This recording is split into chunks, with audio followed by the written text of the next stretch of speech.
গাজরের হালুয়া তো শীতকালে তোমরা প্রত্যেকেই খেয়ে থাকো আর বহুবার খেয়েছো। এবার আমি একটা নতুন রেসিপি তোমাদের সঙ্গে শেয়ার করছি। আজকে আমি তৈরি করে নিয়েছি গাজরের লাড্ডুর পায়েস। রেসিপিটা তোমাদের চাই কি? তাহলে চলো দেখতে থাকো।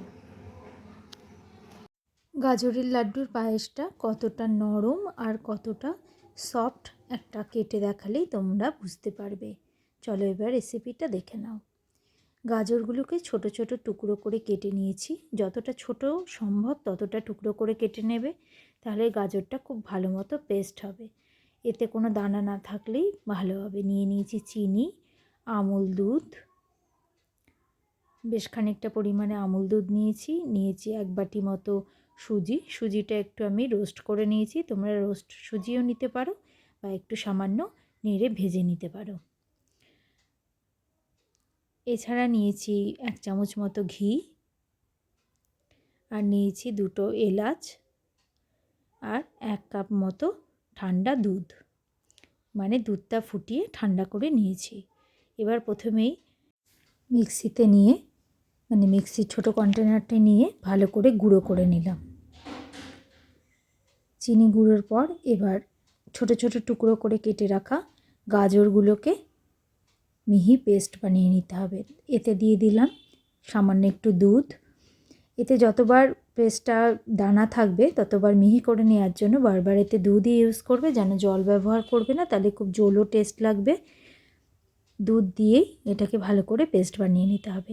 এবার গ্যাসে একটা বাসন বসিয়ে নিলাম, তার মধ্যে 1 চামচ মতো আমুল দুধ দিয়ে দিলাম, মানে যে কোনো মিল্ক পাউডারই ইউজ করতে পারো। দিয়ে দিলাম 1 চামচ চিনির গুঁড়ো। যে যেমন মিষ্টি খেতে পছন্দ করো সেই অনুযায়ী চিনিটা ব্যবহার করবে। এবার এটাকে গ্যাস না জ্বালিয়ে খুব ভালো মতো আগে মিশিয়ে নিতে হবে, যাতে পাউডার দুধের কোনো লাম্পস না থাকে। ভালো মতো মিশিয়ে নেওয়ার পর এবার গ্যাসটা জ্বালিয়ে নিয়েছি। এবার একটু সামান্য ফুটতে শুরু করলেই এর মধ্যে আস্তে আস্তে করে দিয়ে দেব রোস্টেড সুজিটা ততক্ষণই মেশাতে হবে যতক্ষণ এটা শক্ত একটা মণ্ড না তৈরি হয়ে যায়। অল্প অল্প করে সুজিটা দেবে, আরও খানিকটা সুজি দিয়ে আবারও এটাকে ভালো মতো নেড়ে চেড়ে সুজিটা আর কি রান্না করে নিতে হবে। পুরো বাকি সুজিটাও দিয়ে দিলাম। পুরো সুজিটা দেওয়ার পরে তবেই দেখো এটা একটা শক্ত মণ্ড তৈরি হলো, আর সুজিটাও পুরোটা ফুলে যাবে, মানে সুজিটাকে রান্না করে নেওয়া হলো। এবার এর থেকে 1 চামচ ঘি থেকে সামান্য একটু ঘি এর মধ্যে দিয়ে দিলাম। দিয়ে আবার একটু ভালো করে নেড়ে নিলাম, যাতে এর গাটা একটু স্মুথ হয়ে যায়। এবার এই মণ্ডটা, মানে গাজর সুজি দিয়ে যে মণ্ডটা তৈরি করেছি, যেটা দিয়ে আমি লাড্ডুগুলো বানাবো, সেটাকে একটা বাসনের মধ্যে, মানে একটা বাটিতে তুলে নিলাম। নিয়ে একটু সামান্য এটাকে ঠান্ডা করে নেব। ততক্ষণে ওই দুধের, মানে ওই বাসনটাতে আরও বাকি খানিকটা দুধ, মানে এখানে আমি 500 মতন দুধ দিয়েছি, লিকুইড দুধ, ঠান্ডা করে ফুটিয়ে ঠান্ডা করে নেওয়া হয়েছিল। এর মধ্যে বাকি যে পাউডার দুধটা রেখেছিলাম সেটাও দিয়ে দিলাম। এই সময়ও কিন্তু গ্যাসের ফ্লেম অন করবে না। আর যতটা পরিমাণে মিষ্টি, মানে এই মালাইটা তোমরা খেতে পছন্দ করবে ততটাই মিষ্টি দেবে। এবার আমি গ্যাসের ফ্লেমটা অন করে দিলাম, আর 2টো এলাচকে ছাড়িয়ে এর মধ্যে গোটা অবস্থায় দিয়ে দিলাম। এটা কেউ গুঁড়ো করেও দিতে পারো।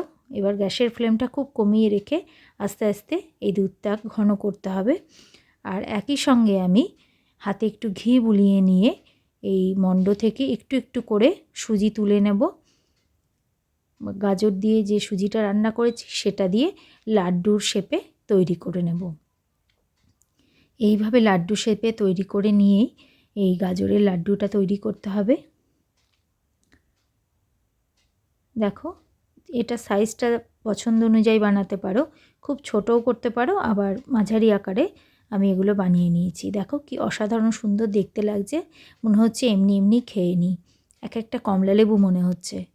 এবার সমস্ত সুজির লাড্ডুগুলো আমি তৈরি করে নিয়েছি, আর একই সঙ্গে পাশের গ্যাসে দুধটাও ভালো করে ঘন করে নিয়েছি। তোমরা ইচ্ছা করলে এতে আরেকটু আমুল দুধও ইউজ করতে পারো, যদিও এটা ফুটতে ফুটতে আরও খানিকটা ঘন হয়ে যাবে, মানে এই লাড্ডুগুলো এই দুধের মধ্যে ভালো করে সেদ্ধ হবে। সুজিটা একরকম সেদ্ধ হয়েই গেছিলো, আরও খানিকটা এটা মানে এই দুধের মধ্যে ফুটবে। যখন দেখবে এই গোল গোল বলগুলো মানে সুজির লাড্ডুগুলো ওপর থেকে ভেসে এসছে, তখন বুঝতে পারবে যে এটা সম্পূর্ণ সেদ্ধ হয়ে গেছে। আর এই সময় পায়েসটা বারবার করে নাড়তে থাকবে, তা না হলে লাড্ডুগুলো মানে কড়াইয়ের তলায় আটকে যেতে পারে। দেখো, দেখলেই এবার বুঝতে পারবে লাড্ডুগুলো কীরকম ওপর দিকে ভেসে এসছে আর বেশ বড় বড়ও হয়ে গেছে। এবার গ্যাসের ফ্লেম অফ করে খানিকক্ষণ ঠান্ডা করে এরপর আমি এটা সার্ভ করছি। লাড্ডুর মানে গাজরের লাড্ডুর পায়েসের রেসিপিটা তোমাদের কেমন লাগলো আমাকে অবশ্যই কমেন্ট বক্সে জানিও। আর এই নতুনত্ব রেসিপিটা অবশ্যই বাড়িতে কিন্তু এই শীতকালে একবার ট্রাই করো। ভালো থেকো, সুস্থ থেকো। তোমাদের জানাই পৌষ সংক্রান্তির অনেক অনেক শুভেচ্ছা। Thank you friends.